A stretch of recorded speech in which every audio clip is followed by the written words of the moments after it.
Hi Not Board Gamers, and welcome back to Not Board Gaming. I'm your host, I'm Mark. Now a little bit different of a video today. For those of you that have never been to the channel before, Not Board Gaming is a board game channel purely devoted to solo board gaming. Obviously if you've been here before you know exactly that I only cover solo board gaming. So why, when I put the title Solo Board Gaming, I don't get it. Well, you see, this is a kind of in response to a number of comments that come out whenever one of the big channels kind of do a review on a solo board game. And a little bit of context here today. So this has kind of been something that's been bubbling away in my mind for a while. And in the last 24 hours or so, Efka over at NPI has released his review of Hoplomachus Victorum. This is not about Efka or NPI. Efka didn't like the game, that's fine. I think the game's great because of and in spite of its flaws, but it's not about that.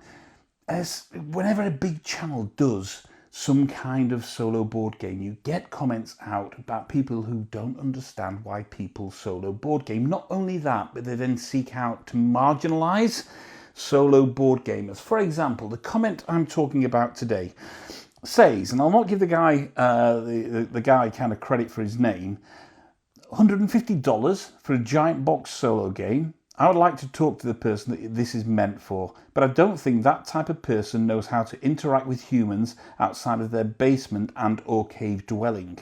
I don't understand single player board games at all, let alone hugely expensive and overproduced ones. This entire endeavour feels like putting on a tuxedo to read a book.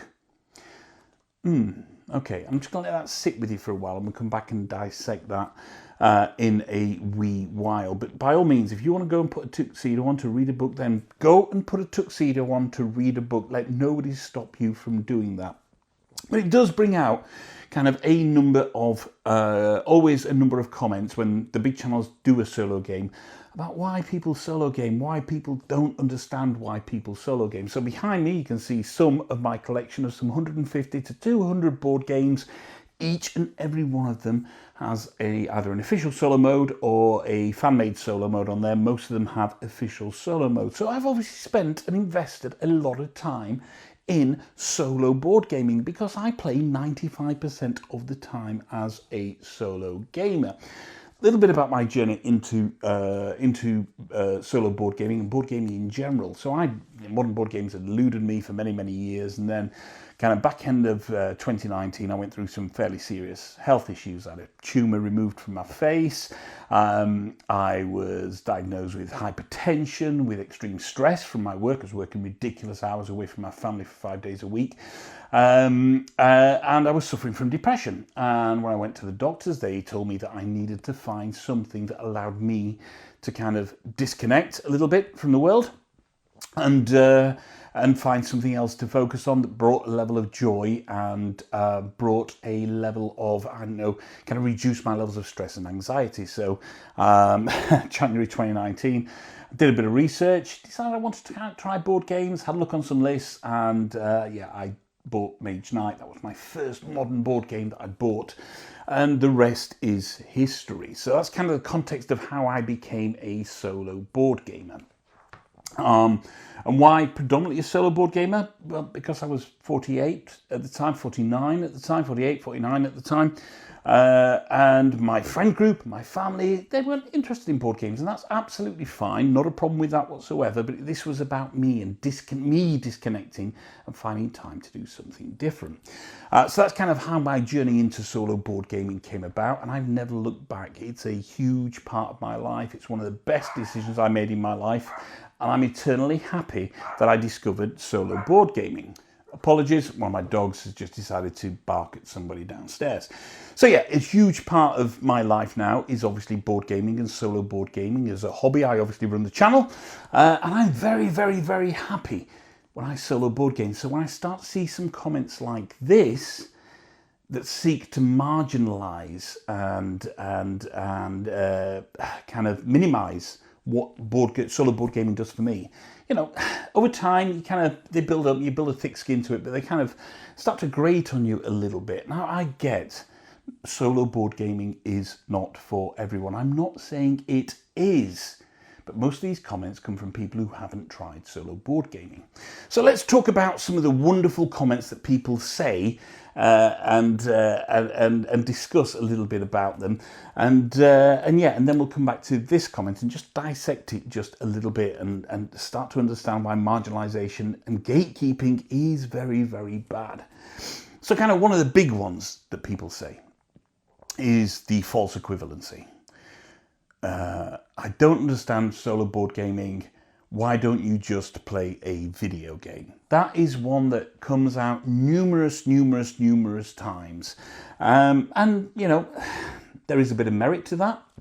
In terms of my video gaming background, I've been into video gaming since the early 80s. I'm talking ZX81.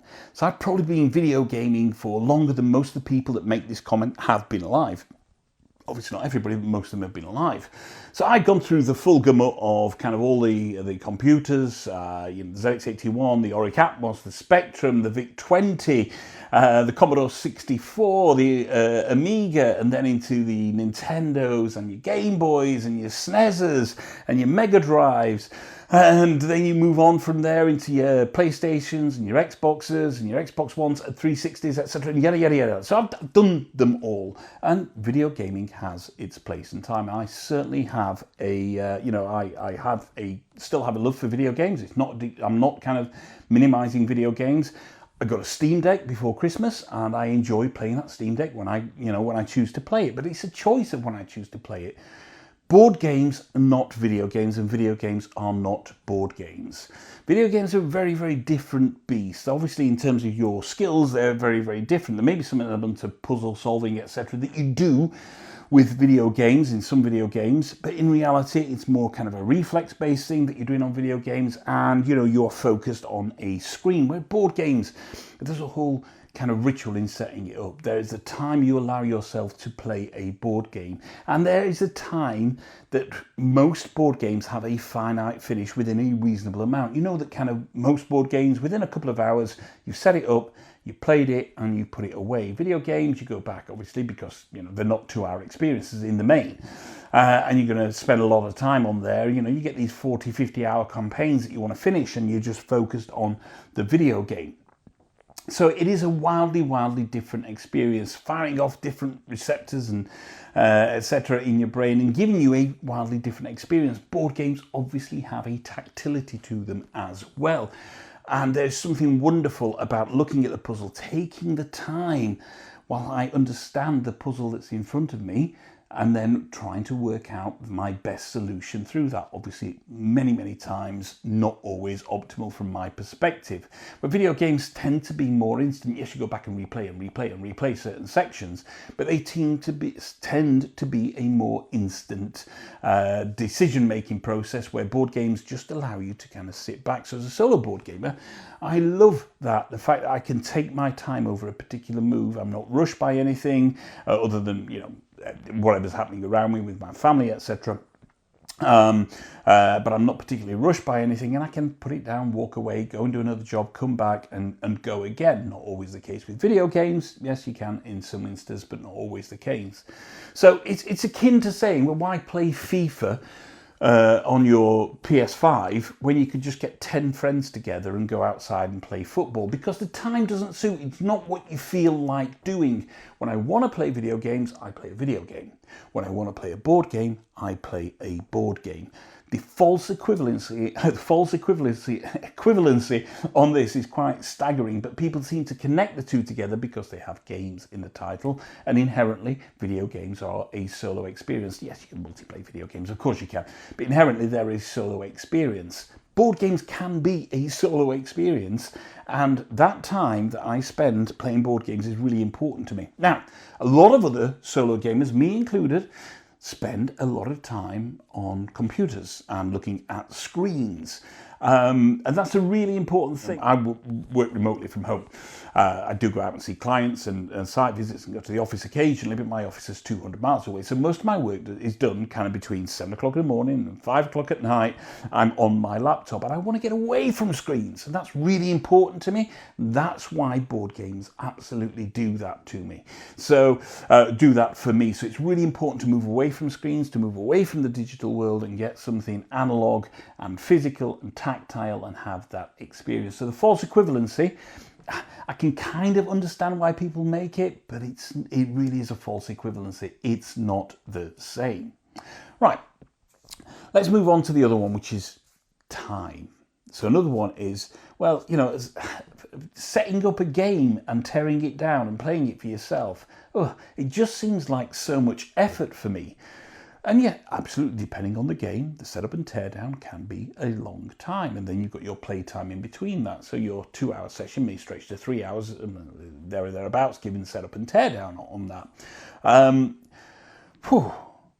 When I had my health issues, the stress and the anxiety and the depression, etc., that was because I was doing everything for everybody else. I had clients, I'm talking, you know, really huge kind of deals I was working on, with clients contacting me at all hours of day and night trying to get these things over the line. And I was doing everything for everybody else. You know, I was working in London 4 to 5 nights a week. I live in Sheffield. So I was coming home at weekends and then having to cram family time into this, as well as do all the tasks that you have to do at home, the upkeep, etc. And I was giving all my time to everybody else. Time for yourself is really, really precious and really, really important. If you want to spend that time playing a video game, no problem with that. If you want to spend that time reading a book, no problem with that. You know, these days I go for a run, you know, and then I'll do some board gaming, or I'll do some cooking, or I'll spend some time with the family, or I'll go in the garden, etc. Yada, yada. All these things that I start doing for me, and board games are an integral part of that. So when it comes to that time that, you know, people can't be bothered to do it for themselves, well, if it brings you joy, and that's part of the ritual that you have, the kind of setting up is ritualistic, if you like. I really enjoy setting games up. Not so much to tear down, but I really enjoy setting them up. But I know I'm doing it wholly for me. And that's really, really, really important. I'm taking time out of my day, satisfying everybody else. I'm doing something that is, let's call it selfish, because it's purely for me.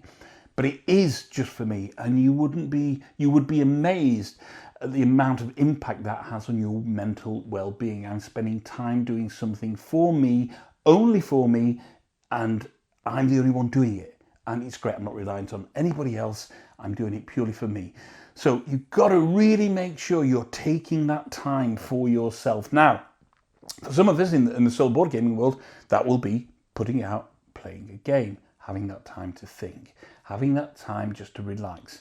My family, when they've gone to bed, there's nothing I like better sometimes at night than pouring myself a whiskey, laying out a board game, spending a couple of hours just focusing on what's in front of me and almost zoning out everything that's outside me. And that has had a massive positive impact on my mental health. Now, if you want to spend your time doing something else, absolutely fine. Don't marginalise the people that do enjoy doing this, because it's an important part of ensuring that we try to stay healthy, not only physically, but mentally as well. And yes, your mental health can have massive effects on your physical health, as I found out with hypertension and the stress and anxiety, etc. So yeah, time is important, but it's not, you know, and I can understand why people sometimes would say what else? Well, yeah, the other one, one of the other ones, should I say, is, well, I play board games for the social interaction. Yeah, great.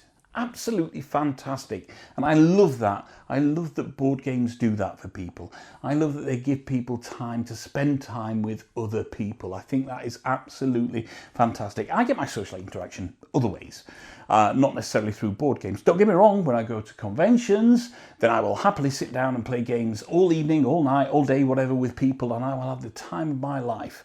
And, you know, I go to a weekly Dungeons and Dragons group, so I've got my regular D&D group and we interact that way, but I also find my interaction in other ways as well. It doesn't mean I don't interact with people. So if board games for you are about the social interaction, absolutely fine. Board games for me are very, very different. Board games for me are about being a little bit selfish, as I said, and spending that time on my own and understanding that I need to have that time. I will play with other people. My wife doesn't play. My kids don't play. My wife will play occasionally, but my kids don't play. And my friends, as I say, my friend group at kind of 52, as I am now, they're not board gamers, and that's okay. Yes, I could find a board game group to go and do that, but my life's pretty full at the moment, and I allow myself in D&D, and then I've got other things happening with my family and with my friends that I don't really have time to commit to a constant board gaming group, and I'm okay with that because I enjoy my own company when it comes to playing board games. So the other thing is, cost. Well, why would you spend all that money on something you're only going to play on your own? And, and then you kind of think, well, hold on a second. So sometimes the people that make this argument are the same people that talk about, I'd rather play a video game. Video games aren't cheap. Video games are 50, 60 quid, whatever, depending on what version you go for. And of course, they're deluxifying them as well. So you can spend maybe £100 odd on a video game. So video games aren't cheap. Going out to the pub isn't cheap these days. Going to the cinema, if I take my family, I love going to the cinema, I take my family to the cinema, you're talking what, depending where you are in the country, £16, £20 a ticket, that's 4 of us there, that's 80 quid for 2.5, 3 hours. It's a different experience, of course it is, and it's another false equivalency, comparing it to that. But, people tend to focus on the cost of board games and say it's not worth it if I'm just playing it myself, and I say screw that. I say if it makes me happy and I have the disposable income to allow me the ability to buy these board games that I want to play on my own, then I'm bloody well going to do that as well. I'm not putting anybody into debt, I'm not putting anybody into any trouble with me buying board games. I buy board games where I have the cash and the impetus to go and buy a particular game, and it makes me happy. There's the ritual of getting the board game, of reading the rule books, of unboxing it, unpacking everything, storing it, putting it out, learning to play the game. All of that is just time well spent for me because I'm focused on something that is not inherently my outside world. And if that costs me 40, 50, 60, 100, whatever I spend on a board game, then, so be it. It's my decision to do that and it's worth it for me. Now, if I buy a solo board game and I play it and I don't like it, I can then sell it on. And what have I really lost? Well, all I've lost is the difference between what I bought it for and what I sold it for. I've still had all of that element of joy in between of the kind of learning the experience and understanding whether it's for me or not. So, yeah. Treat yourself is what I'm saying. If you have the spare income to do it, treat yourself. You will do that in other ways. One of my other passions is whiskey. I will spend more than the price of a board game on a single bottle of whiskey. Yes, it may last me, a number of months to do that. But, it's something else that I like doing and spending that time. If it's worth it for me, mentally and physically, and I have that disposable income, then yeah, I'm going to spend that. People spend it on sports tickets, on your season tickets for whichever football team you support or, whatever sport you're doing or whatever you pay a kind of subscription to, then, you're going to spend that money. I do that on board games. So yeah, for some of us, it's absolutely worth it. One of the other things as well is people say, well, I can't be bothered to read the rules just to learn the game for myself, or read the basic rules and then read a whole other set of rules to learn solo. And you know what? I absolutely get that. All right. Some people I love rule books.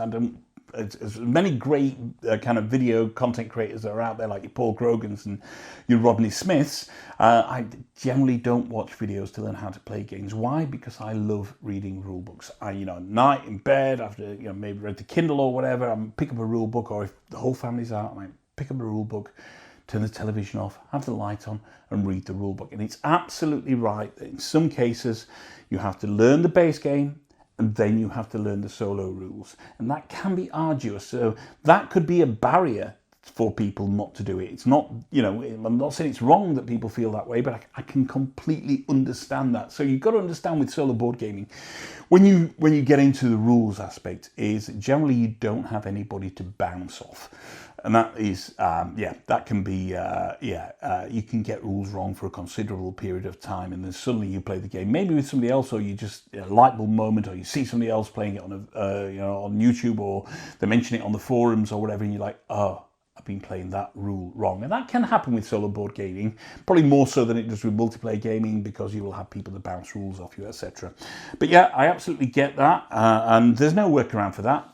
There are some games out there that, the solo rules is a whole new rule set, and if that is daunting for you, then maybe solo games aren't for you. It's not reason not to get it, just understand that some people actually enjoy reading rules and digesting and kind of parsing that information as well. So yeah, it's kind of, there's no right or wrong answer there as well. Now, a couple of times people have said on various chats on forums and on YouTube, etc., is that solo board gaming isn't a game. It's a puzzle. By its very definition, it's not a game. A game has to be played with other people. And I think we get into this whole kind of marginalising, pigeonholing thing here as well. Who cares? Who cares? Might not call it solo board game. I might call it, I don't know, dog scratching. So I'm going dog scratching in a bit. Yeah, it doesn't really matter what you call it and what it is by its very definition. Inherently, solo board gaming, it is a dynamic puzzle that you're playing there. So you're not necessarily playing against another person who's making, optimal and suboptimal choices. What you're doing is that you're playing against an AI or against the game itself, and you're solving a dynamic puzzle. Doesn't mean that it's not treated as a game. I don't call it, I'm solo puzzling. I say, I'm a solo board game, and that's what it is. And I think when we start to get down into using definitions or the minutiae of definitions for why people shouldn't classify something as a solo board game or as a board game per se, then, we're really kind of skating on thin ice. It doesn't matter what you call it. If you enjoy the experience, then absolutely go out there and do it. And it's an important thing in all aspects of everything that we do in life. Nobody should be telling you what you're doing is wrong if you enjoy what you're doing and it's not hurting anybody as well. I mean, that is the ultimate key thing. Is me solo board gaming or anybody solo board gaming has nothing to do with anybody else whatsoever. But people seem to get very, very, very opinionated on it. Another one is complex AIs. People don't like complex AIs. So, learning a whole new rule set for an AI system can be very daunting and off-putting for people, because you're sometimes running multiple AIs or a single AI that could have quite a few kind of decision trees to go through in that. And I absolutely get that. There is a beauty in a simply designed AI, something that almost has zero overhead that still works the game for you. And don't get me wrong, there are great games with bad AIs. There are bad games with great AIs, and many variants in between. But what you want ultimately is to kind of feel like you're still playing the game. There are loads of games out there, say some great games with bad solo modes, because they strip out key elements of the game. For me, a solo AI or a solo automa, or whatever you want to call it, should be reflective of the game itself. It should have the right level of complexity for the game itself. So, if you're playing a Lacerda, chances are is you just don't want a simple flip card system where one card dictates everything you do and you moves a few pieces. You look at that, you look at what David Turksey did for a game like Kanban EV, is you flip a couple of cards and they have variants on there, and depending what's happening on the board has an effect on your state on those cards as well. And that's good, and that's the kind of solo AI that I want for a game of that level of complexity. Other games, are by its very definition, a game like, Cartographers has no real solo AI. You're playing the same game more or less multiplayer as you would be playing solo, because you're playing against the game itself. So the level of AI complexity, I can understand it's off-putting for some people. Some games don't have AI at all. You're just playing against the game. Others, there is various levels of AI. That can be off-putting for some people. So get to learn what kind of AI that you want. It's okay, it's fine not to like a complex AI or lots of rules overhead, but it doesn't mean that you won't find the right games that suit your need. So that's kind of a rundown of some of the comments and some counters to some of the comments. Look, solo gaming is not going to be for everybody. A lot of these comments are made by people who haven't tried solo gaming, and therefore they speak not of what they know. And some of them are made by people who tried it and it's just not for them. I have absolutely no problem. Nobody should have any problem with that whatsoever. But it does seem that solo gaming does drive this particular need in the board gaming community to marginalise and gatekeep. So let's go back to this comment. Let's start at the beginning. Yeah, $150 for a giant box solo in capital game. Okay, so we've already discussed cost. It comes down to personal preference and what you spend $150 on. I can quite certainly say that most of us at some point or another have wasted the equivalent amount on something completely meaningless at some point, depending on how old you are in life, etc. I would like to talk to the person that this is meant for, but I don't think that that type of person knows how to interact with humans outside of their basement and or cave dwelling. There is a, when we talk about gatekeepers against solo gaming, there is this perception that solo gamers have no friends, that we don't have any kind of outside interaction whatsoever. Every solo gamer's journey is very, very, very different. I'm not to justify to this guy. I have a very full life, as I said. I have a very, very busy job. I have a beautiful wife, 2 beautiful children. I have 2 dogs. I have friends that I go to the pub with, we go out for meals for, we go to concerts, we go to the cinema, we go for day trips. We do all of that kind of stuff.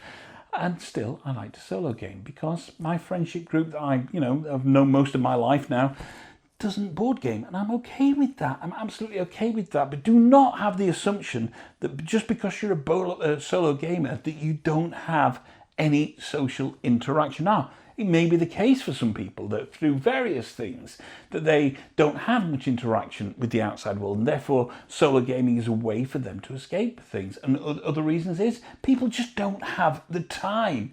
We're not all single people sitting there who've got time to devote to video games and meeting our friends for board games. Sometimes people just don't have the time. We have family, we have work, we have all the other things that come in on there, and so yeah, time is a massive factor, but please do not think that we're all kind of, basement or cave dwelling, socially inept people who don't speak to anybody. It's just a really, really awful generalization and kind of besmirching a whole slew of people. And let's talk about the community. Because, with this lack of interaction from solo gamers, maybe lack of direct game interaction, but you look across all the forums that are out there and all the wonderful content creators that provide solo coverage. So, Board Games, BG for One on Facebook, or Solo Boardgamers on Facebook, or Board and Alone on Facebook, or the Solo Boardgaming subreddit. You look at people like Elizabeth Davidson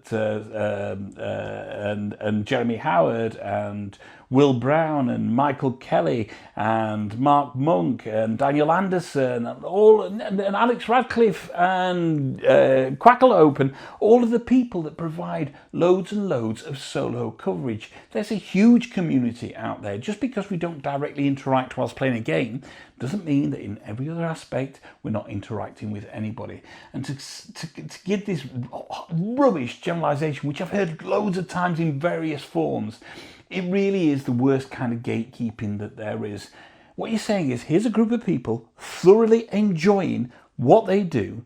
They have no interaction with you, have had no interaction with you, but they are somehow lesser people and lesser are not proper gamers and lesser gamers, and therefore they must be, kind of awful people. You are marginalising, you are gatekeeping to a group of people who are thoroughly enjoying what they do, who have a fantastic experience, and choose it as a way to game. And why should you have the right to marginalise and gatekeeping? It's an awful comment, and quite rightly, the number of comments underneath it, like telling him it's an awful comment, is really, really, really good. I'm assuming it's a he. Could be it could be any other gender. Their username is pretty non-gender specific on that.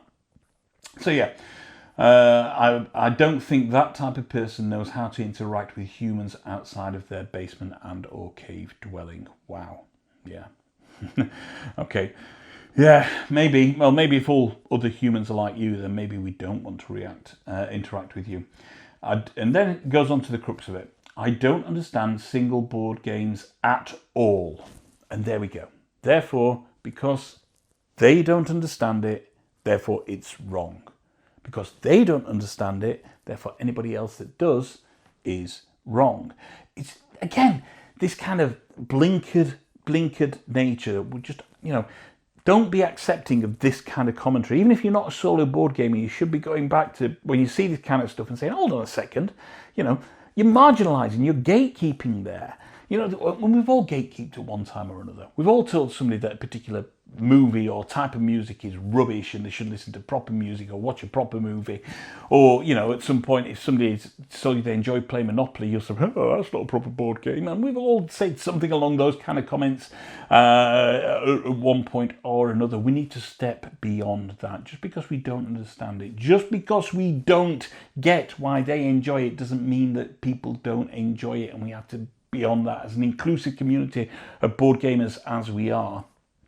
Then comments like that are just so outdated and awful. And it's obviously some kind of troll looking to press buttons in there, looking for a reaction from people. And he's got it, and obviously it's kind of spurred on this video, but this has kind of been culminating over a few months, if not years, yeah. I don't understand single-player board games at all, let alone hugely expensive and overproduced ones. Okay, so expense, we've covered that. Cost is relative depending on, or the expense of them is relative depending on what you're willing to pay. Overproduced ones, you mean that because we're solo board gamers, we should get like substandard components, etc. Maybe just a pen and a piece of paper and work out the game ourselves. It's not it. That's not how publishers work. And, I know some people actually say, with solo board gaming, what I don't want to do is I don't want a solo mode in my game because I don't want to pay for components that that I'm not going to use. And and I get that, but kind of tough a little bit. You may get a 5 or 6 player game. Or 1 to 5 or 6 player game, and you're only going to play it at 3 players. You've still got components there for kind of players 4, 5, and 6 that you're never going to use as well, and it is part of it. Otherwise, publishers managing multiple SKUs and lines, and it becomes very expensive for everybody involved. This entire endeavour feels like putting on a tuxedo to read a book, and that comment speaks for itself. As I said at the beginning, if you want to go out there and put on a tuxedo to read a book, if you want to put on a leotard to listen to music, if you want to put on a costume ball to watch the news, then go out there and do it. In fact, more of us should put on tuxedos to read a book. More of us should dress up to watch the news or watch a TV program. Why not? Why should we not step out and get more joy out of what we do? He says, he's kind of saying that is pointless, and it's pointless to. I keep calling him he, so they say that it's pointless. It's obviously not pointless to the people that do it. So that comment, I'm not riled up. I suppose I am riled up by it, but it's just kind of part of the endemic nature of comments against people not understanding why people solo gaming, because individuals don't get it, therefore people shouldn't enjoy it. And I say bullcrap to that. It's for me, it's a hobby that has had a massive effect, should I say, on my mental well-being, which in return has had a massive effect on my physical well-being. I've met wonderful people through this hobby, both online and physically, in cons and traveling around the world as well to meet people. Solo board gamers, believe it or not, are a massive community. And when I've met people at cons or I've or game days or what have you, people talk and they understand solo board gaming it works for me, and they understand what it does. And some of them are solo gamers and they'll tell me their stories of why it works for them. And everybody has got a different story, and just be mindful of that. You might be happy meeting up with your friends twice a week to play a 4-player, Twilight Imperium, whatever, for 5-6 hours of Twilight Imperium. Might be the best part of your week because you're meeting with your friends and you're interacting that way, and you're getting this kind of massive interaction, and that's giving you the buzz that you need, and that's great. It doesn't mean that people that don't do that are wrong, and solo board gamers aren't wrong. I think Chip Theory put out a post a while back that said normalise solo board gaming, and I can't stress and agree with that more than what they said there.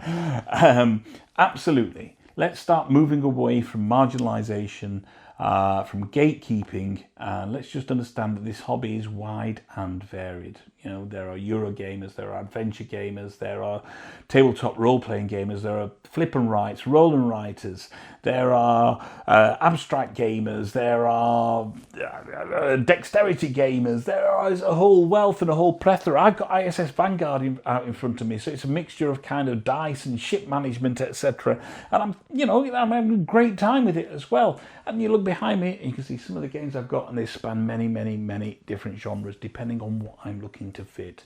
So we have a wealth of options out there. Some of them can be played with other people. All of them, I should imagine, can be played with other people. But all of the ones you can see behind me can be played solo as well. And I, for one, am thoroughly proud to be a solo board gamer. So yeah, just a little bit of a discourse on people that I don't get what you don't get about solo board gaming, but don't get solo board gaming. It's not as cut and dry as you think.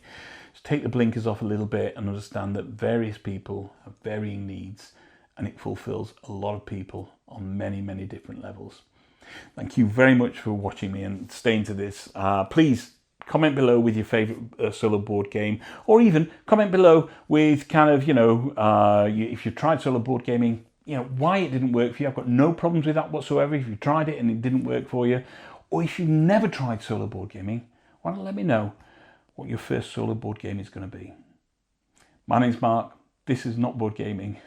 One final thought. If you can't find anyone else to play with, there's nothing wrong with playing with yourselves. Until next time, bye-bye.